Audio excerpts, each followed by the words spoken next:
சேலம் மாவட்ட ஆட்சியர் மற்றும் சேலம் கூட்டுறவு சங்கங்களின் இணை பதிவாளர் மண்டல இணை பதிவாளர்களுக்கு என்னுடைய வணக்கம். உங்களுடைய மேலான கவனத்திற்கு சேலம் அம்மாப்பேட்டையிலிருந்து வரக்கூடிய S1308 அம்மாப்பேட்டை நகர கூட்டுறவு கடன் சங்கமானது தொடர்ச்சியாக பட்டியல் சமூகத்தைச் சேர்ந்த பணியாளர்களின் பதவி உயர்வுக்கான வாய்ப்பை தட்டி பறித்து சட்டவிரோதமாக ஒரு குறிப்பிட்ட சாதியினருக்கு மட்டுமே வழங்கியது தொடர்பாக தொடர்ச்சியாக விடுதலை சிறுத்தைகள் கட்சியின் சார்பாக புகார் அளிக்கப்பட்டு போதுமான ஆதாரங்கள் வழங்கப்பட்டும் உச்சநீதிமன்ற தீர்ப்புகளை எடுத்து சொல்லியும் மாநில கூட்டுறவு சங்கங்களின் மாநில பதிவாளருடைய சுற்றறிக்கை, சேலம் நகரத்தினுடைய சரக துணை பதிவாளருடைய உத்தரவு, இணை பதிவாளருடைய உத்தரவு ஆகியவையும் மீறி சேலம் கூட்டுறவு சங்கம் அம்மாப்பேட்டை நகர கூட்டுறவு கடன் சங்கமானது சாதிய சங்கமாக இயங்கி வருகிறது என்பதை மீண்டும் ஒரு முறை நாங்கள் மாவட்ட நிர்வாகத்துக்கு முன்வைக்கிறோம்.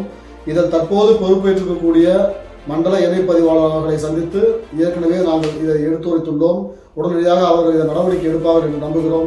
நடவடிக்கை எடுக்காத பட்சத்தில் இந்த சேலம் அம்மாப்பேட்டை S1308 நகர கூட்டுறவு கடன் சங்கத்தினுடைய இந்த இடஒதுக்கீட்டு பறிப்பு, பட்டியல் சமூகத்துக்கு எதிரான அவருடைய பதவி உயர்வு வாய்ப்பை தடுத்து மாற்று சமூகத்துக்கு கொடுக்கக்கூடிய இந்த பணிக்கும் பொதுமக்கள் அதில் முதலீடு செய்திருக்கக்கூடிய பல கோடி ரூபாயை பல்வேறு போலி ஆவணங்கள் மூலமாகவும் போலி பணியாணை வழங்கி பணி நியமனம் செய்வதன் மூலமாகவும் தொடர்ச்சியாக கொள்ளையடித்து வருவதை மக்கள் மத்தியிலும் மாவட்ட நிர்வாகத்துக்கும் அம்பலப்படுத்தும் வகையில் மாபெரும் மக்கள் போராட்டத்தை விடுதலை சிறுத்தைகள் கட்சி அறிவிக்கும்.